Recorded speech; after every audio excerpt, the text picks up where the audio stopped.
maghahanap ka ng tao na, saan to siya? Uy, tama ba? So, I turned to this person. His name is JD. You guys know JD? Yes. Sabi ko, JD, what if lang, sumakit yung tiyan ko? Okay? What if lang, kasi hindi ako makaakit ng stage kasi masakit yung tiyan ko. Sabi ni JD, kung masakit yung tiyan mo, Faith, madaming CR. Pwede mong ilabas lahat. Okay, what if sumakit yung paa ko, hindi ako makalakad? What if lang, valid ba na reason yun para hindi umakit ng stage na debrief? Sabi ni JD, kung sumakit yung paa mo, hindi ka makalakad, magpo-provide kami ng wheelchair para sa'yo. Meaning to say that this company, I tell you, it will help us turn into better people. Why? Because here, there's no room for excuses. Palakpakan natin sa creator. You know, I'm really proud looking at all of us right now. I know that the past 2 to 3 days have not been easy. Tama ba? Especially sa mga nagstay sa Johor Bahru. Sino yung mga nagstay sa Johor Bahru? Wow! Halos lahat palakpakan ang Johor Bahru team. Okay. Meaning kasi hindi ma-afford yung Singapore na hotel. Okay. No, dili lalim, di ba? Kasi bababa ka ng bus, tapos immigration, tapos akala mo yun na yun, sa unahan, bababa ka ulit kasi may immigration na naman. Tama ba? Tapos hindi lang yun, kailangan may arrival card. Kada papasok ka may arrival card. Tapos hindi lang yun. Kung meron kang busmate, okay, na hindi marunong mag-fill out ng arrival card, tama ba? Pag nasabi yung isa, sakto. Hindi ko, share ko lang, okay? But, so it's not easy, right? It's not easy, tama ba? But you are here, and that's what makes us champions.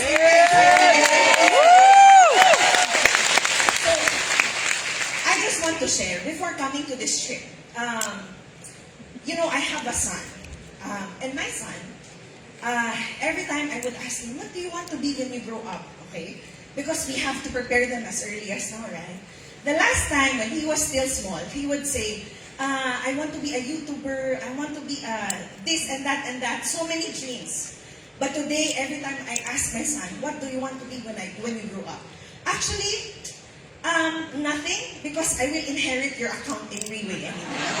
That's the only thing. So kung inana na iyahang mindset, okay, I need to shape him, okay, as early as now. So this trip, I decided to bring him with me, okay? And so, days prior to this event, to this trip, I brought him to a shop where they sell soup. So, yes, soup, brand new, no? Brand new lahat. Yung tipong walang tanong-tanong kung magkano yung coat, magkano yung isang pares ng suit, okay, I'll get one. Magkano yung inner shirt, okay, I'll get half a dozen. No? Because Freeway, right? That's how it is when you're inside. No. Hindi yun yung point, okay?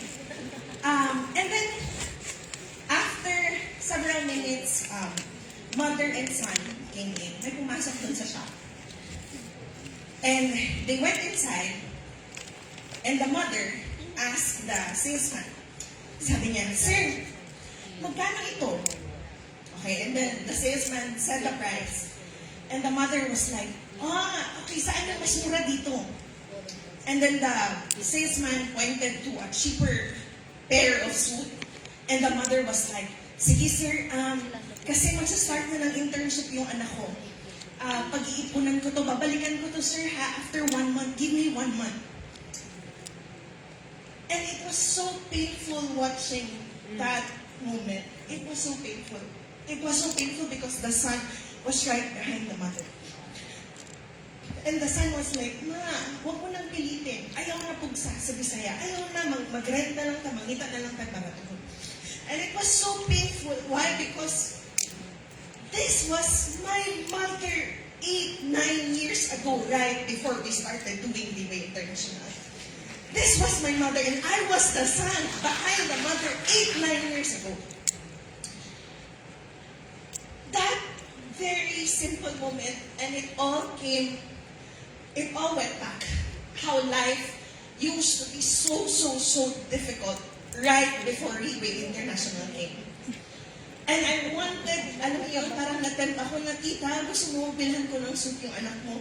But of course, there was nothing I could do about it. Why am I saying this? Because I know that not only the past 2 or 3 nights, but I believe that if you have been here inside Pibay, I know that the past several months or the past several years, it's not easy. Tama ba? In fact, it's very, very, very hard. But the point is that I think we can all agree na kaya nating magtiis for a moment because we know that the glory of what's coming is bigger than our pains and struggles right now. Yes. Which means to say that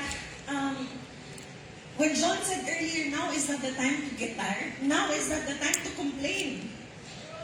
Kung merong nasangit, kung merong sumabit sa immigration, now is not the time to put all of our energy complaining and blaming other people. Kung nag-complain tayo, grabe, ang tagal-tagal matapos ng event, ang haba-haba, yung iba nagmamadali umalis. You know what? Instead of looking at that, why not remind yourself that there is no other multi-level marketing company in the whole world right now that is willing to spend not 1 hour, willing to spend not 2 hours, willing to spend 6, 10 hours straight just to make sure that every single star achiever goes up the stage and feels value for all of them. So now is not the time to slow down. Now is not the time to complain because remember, the last time we were just praying, the last time we were just hoping, sana merong isang tao, sana merong isang kumpanya na tumanggap sa akin, na maniwala sa akin. Tama ba? Today, I don't know with you, but today, B-Way International is our answered prayer. Because there is no other company in the whole world that is willing to invest this much on us, only B-Way International. And so the next time, instead of complaining, the next time, instead of putting the blame on other people, instead of putting the blame on other things, the next time, I will be grateful. And the next time, I will stay back inside Singapore Expo or Bangkok Expo. I will stay back up until 1 a.m., up until 2 a.m. Because this is the only company that is willing to do that. Once again, B-Way International. So today, I'm tasked to share. Katawa lang yun. You have to forgive me, no, because we just actually got out from the top leaders meeting. And the top leaders meeting, you know, we talked about so many things. But I want to share something with all of us. Inside the top leaders meeting, I was seated next to this guy named Sutyam. Sutyam is also from Diamond Galaxy. You guys know Sutyam? You guys know Sutyam? And so, he randomly showed a photo of his daughter. No? I saw the photo and I was like, hey, I'm not judging you, but your daughter looks quite very young for you. You get what I mean? Okay, and I'm like, bata palagi kay imong daughter, tapos ikaw laga. So, and then, no. No, you have to understand, because I married late. Go, why? Is it because you did so many bad things in the past that you're afraid of karma in your marriage? But because that's how negative we are, no? Yeah, no. You have to understand, I grew up poor my whole life. And I know how it is to have parents or have a family, and we were always in lack. And so, 36, still single, 37, still not married, 38, still single. You know what? He came inside B-Way at the age of 40-year-old. 40-year-old, came inside B-Way at the age of 40-year-old. And in 1 year in the business, he decided, now I can marry because I have a very good boss to follow, that is Mr. Lingbo. So at the age of 41, he got married. Not just that. Still, no, he was afraid of having children because again, he didn't want to have kids and have kids go through the same cycle of poverty and lack that he had. But because of how much he trusts B-Way International, at the age of 42 the following year, decided to have kids. So today, Tan Sutyam has 2 kids, and if you ask him, it's all because he trusts Freeway International. Meaning to say, he trusts that there is somebody else, there is something else that is willing to take care of him and his entire family. Nakasagot ba? Yes! Meaning to say that some people, just because they have that trust, some people, just because they have that amount of faith, they can create so much legacy. They can build families. Nakuha natin? They can create wealth. They can create so much money. They can build entire teams. Not necessarily because they're extraordinarily good, not because they're extraordinarily talented, but because they trust. My question to you now is, do you trust Freeway? Yes! Do you trust Freeway? Yes! Sure? Yes! Nag-encode na ka o para luggage na mo. Patanaw na ba? Kisa na yung nag-encode o luggage na rin niya. Okay? O see? Wala pa yun. You trust Freeway. Kung nag-encode na ba? Wala pag-ihapon. Okay?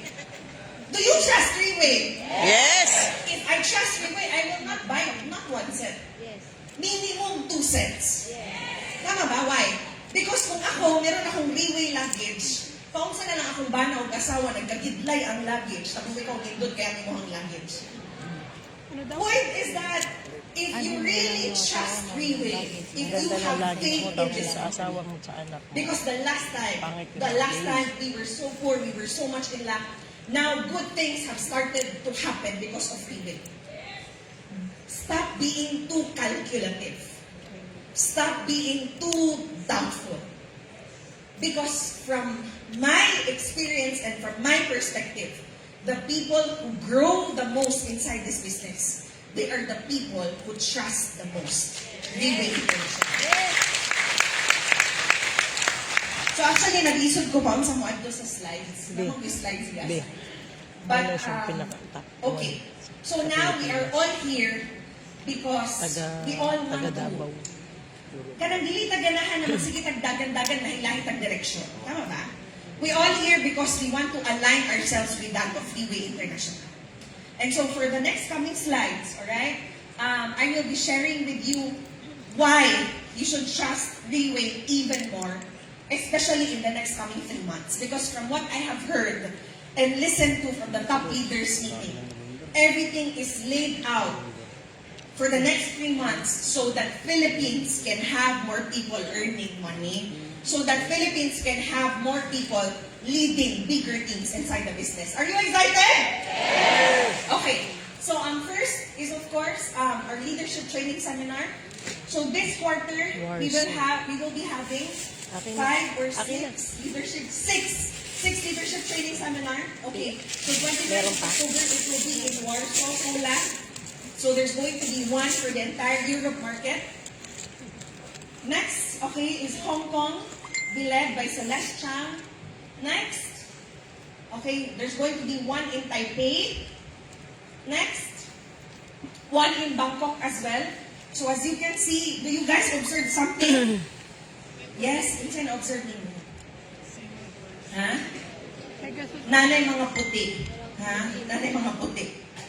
Okay. So, and this one is going to be in Manila on November 19. Okay. So, remember the guy I was telling you earlier, Tan Suk Yam? Okay, he is going to be one of our speakers in Manila. And, yan. this guy, you know, looking at all the speakers, sometimes, some of these speakers, sometimes, no, I'm not saying all, but some of them, they don't even have anything to do with the market that they're assigned with. Nakuha natin. Some of these speakers have nothing to do, but you know, this is what I love the most about Freeway International. Because Freeway International, we have this culture of what we call borrowing strength. Meaning to say that because of how good and generous the company is, the leaders inside Freeway, especially our top most leaders, whenever the boss tells